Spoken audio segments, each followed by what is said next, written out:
கோவை கொடிசியா வளாகத்தில் நடைபெறும் புத்தக திருவிழாவில் வள்ளுவர் மறை வைரமுத்து உரை நூல் கையொப்பமிடும் நிகழ்ச்சியில் கவிப்பேரரசு வைரமுத்து கலந்து கொண்டு புத்தகங்கள் வாங்கியவர்களுக்கு கையொப்பமிட்டார். முன்னதாக புத்தக அரங்குகளை பார்வையிட்ட அவர் சில நூல்களை வாங்கினார். ஆசையோடு வரிசையில் வந்து கொண்டிருக்கும் வாசக பெருமக்களே, உங்களை பார்க்கிற போது எனக்கு ஒன்று தோன்றுகிறது. தமிழ் வரிசையில் நின்று வாழப்போகிறது என்று மட்டும் எனக்கு தெரிகிறது.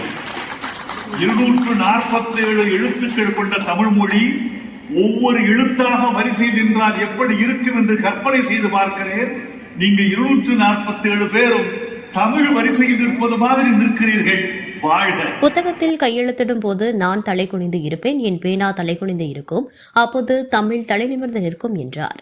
திருவள்ளுவரின் தமிழர்களின் ஒரே ஒரு அடையாளம் திருக்குறள். தமிழர்களின் ஞான செல்வம். பெரியவர்கள் குழந்தைகள் முன்பு திருக்குறளை வாசிக்கும் பொழுது வாய்விட்டு வாசியுங்கள், வாய்விட்டு சிரித்தால் நோய்விட்டு போகும், வாய்விட்டு வாசித்தால் தமிழுக்கு இருக்கின்ற நோய் போகும் என கூறினார்.